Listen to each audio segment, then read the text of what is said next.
What's up, guys? I'm Josh Mabie, the writer, director, and producer of Cowboy Bebop, and this is Anatomy of a Fight.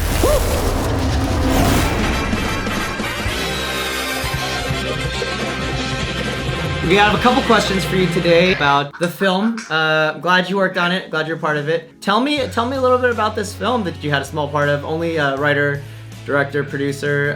Just tell me a little bit about that process. I know you're a huge fan of Hong Kong style martial arts and Hong Kong films, just as I am. When it came to influences for Cowboy Bebop, a lot of you guys have called out John Woo, and obviously we were heavily influenced by that when it came to the Gun Fu, but also Donnie Yen, Jackie Chan, Jet Li, a lot of Eastern filmmaking. On top of that, Johnny To, Exiled, such a fantastic film about brotherhood, and the Gun Fu in that is really, really top notch. We started off and we didn't think we'd have that much time, so I kind of rushed through the entire series, watching every episode, the movie, studying Spike, the way he moved, his body language, his posture. But yeah, I basically just watched the series over and over, and then I had a training ground downstairs that I would practice my kicks and punches. And one of the first things we have to talk about when it comes to Spike is his mannerisms, right? You've got the nose flick, the shuffle. You see that and you're like, oh, Spike's modeled after Bruce Lee. And you'd be absolutely right, but Spike is so much more than that. The way he fought was pretty obvious that it was modeled around Bruce Lee. But then as I watched more, he kind of mixes a bunch of different stuff together, because as I was watching it, I was like, oh wait, he's not just Bruce Lee like everyone thinks he is, because everyone thinks he's just kind of like, oh, Spike is a tall, gangly Bruce Lee, but he's not really. So as I watched it, I kind of was like, okay, I don't want to do just Bruce Lee, I want to do Spike. It's kind of like me, that has a bunch of different styles all thrown together. Spike's iconic fighting style is based off a bunch of different disciplines, such as Wing Chun, Jeet Kune Do, Aikido, boxing, Taekwondo. There's various different aspects of different arts in there. Action should be dope and awesome, but should always support the story. The story at its core is about two high-level martial artists and old training partners who find themselves on opposite ends of a drug deal. One's a bounty hunter and now one's a thief. And it's about that interaction and how this would play out. Even the choreography or the movements should align with those characters. You should understand who the characters are, because then that would help you understand their motivations for what movements they would be doing. In terms of signature moves, he obviously has the shuffle that he does. Kind of stumbles back and he does the little shuffle, comes forward. He always kind of does his little hands up and down thing. But it was more like a mindset, I feel, than actually doing carbon copy of the movements. And then while I was training, I would always tell myself, don't move like Justin.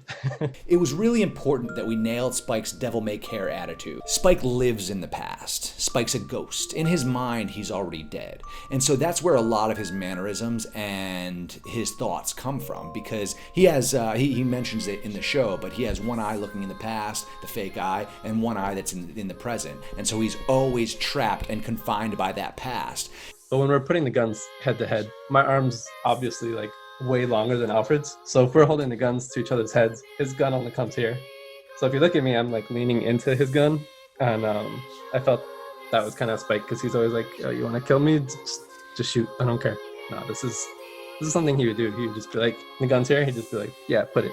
Come on. Let's go. One of the things that I love about Cowboy Bebop is it's so thematically dense, and every character that Spike fights in the show is a mirror of himself. Sometimes the fact that these characters are mirrors of Spike is far more obvious than others. Like with the very first fight against Asimov, Spike fights him and he's on the run from the Syndicate who are hunting him down. Or you have a situation where Spike fights Andy in the Teddy Bomber episode, and everybody calls out Spike for how similar he is to Andy. When it came to designing a new episode, I really wanted to stick to that core premise and have Spike's adversary be a mirror of him in some way. When you first sent me the script, it was a very open, creative palette where you said, hey, take a look at it and give me some feedback. And we had just started to get linked up at that point. I saw how it was written. It was really great because we're highlighting a lot of Spike's characteristics and all that. And intuitively, I just saw that this was happening as people were fighting. And sometimes fighting, when it comes to martial arts, is just a way to communicate. The other interesting thing about this opening scene is that we set up a moment that is called The Pope in the Pool. And I first found out about this from Robert McKee in the book Story. And what it is when you need to convey either story points or dialogue or some piece of information, it's best to do that over an image that gets people thinking about something so that they're not thinking about how much of an information dump this is. And it's called The Pope in the Pool because two characters can be having a conversation, and then you look over and there's a pope in the pool, and you're thinking about how ridiculous it is that there's a pope in that swimming pool. And while at the same time you're being fed all this exposition and information, and you don't even realize you're being fed it. It's a way of keeping things interesting and having action on the screen, but also conveying backstory and information. I pushed for Wing Chun and a lot of the like choreo. Yeah. Because I think Andy originally wanted to do more like flashy stuff, and then I was like, nah, it's gotta have Bong Sao and like some Wing Chun stuff because it's what Spike does a lot. And if you reference like, that one opening kind of like red eye fight in the actual series, we were able to, take some homages from that first episode. Previs. That was one of the main reasons we were able to achieve so much in such a short amount of time. At the end of the day, we shot a 5-minute fight scene in one night. And it was only because we had planned this so meticulously that we were able to accomplish so much in one night. When I say previs, I mean the fight choreography and the action design. Fight choreography is designing the fight moves, what moves they're doing, why they're doing those moves, what's the background of these characters, so what style would they be doing, and then the action design is what the camera's doing while these two people are fighting. The way that I look at filmmaking is it's much like sculpting. Tarkovsky said it best, it's sculpting in time. Previs just allows us to get that much closer to seeing whether this sculpture is going to be what we want or not. 3 different sessions. We went down to DY twice. First day we did it as the creation process where we didn't know what we were going to do, and as we worked it out, we filmed it.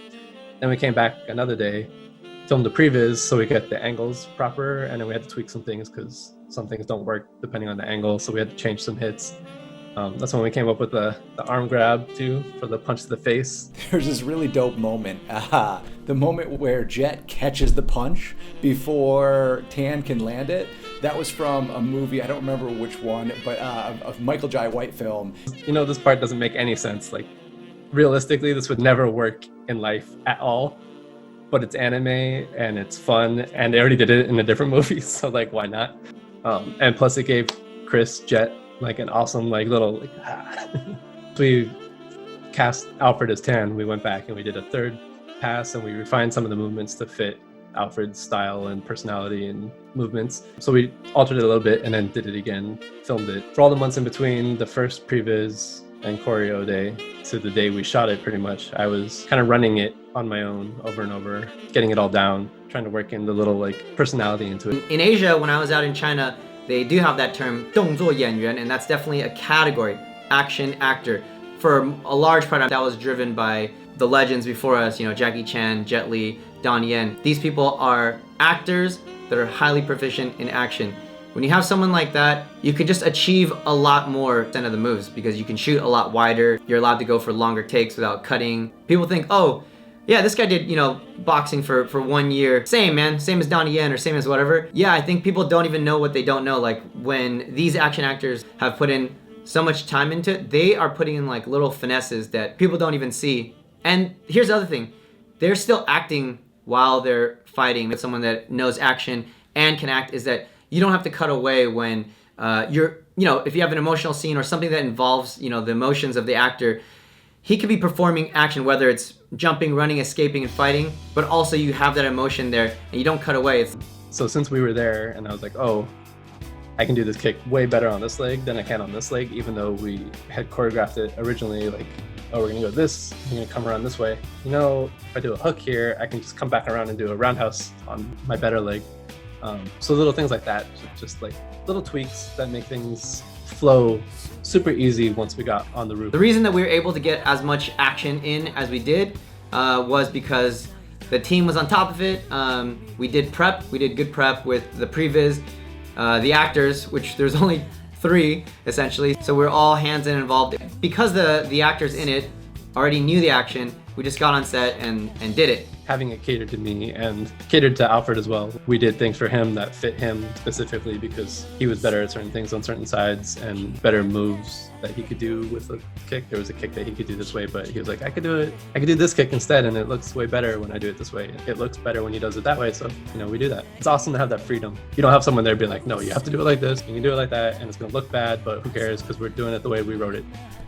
If something isn't working, you change it on the fly. And if an actor comes to you with an all that feels better for them, then ultimately that's going to be the better solution, because that's going to look better on camera. And if it looks better on camera, then that's what's going to work. All you ever see is what goes in the lens and what comes out the other side. Thanks for coming to Anatomy of a Fight and for watching Cowboy Bebop. I really appreciate it. Had a ton of fun making this, and I want to do more. So share it with everyone you know, broadcast it out there, and try to get us episode 2, 3, 4, 5, everything we can do. All right, thanks guys for watching Anatomy of the Fight. I'm Alfred, signing off. Thank you guys so much for watching Anatomy of a Fight. This project has been a dream come true for me. I've loved Cowboy Bebop ever since I saw it for the very first time, and it's one of the few shows that I rewatch every single year because I love it so much. And I'm so stoked that you guys are loving it as much as I loved creating it. Don't forget to like, subscribe, comment, and share it with your friends. And from one fan to another, I'll see you next time, Space Cowboy.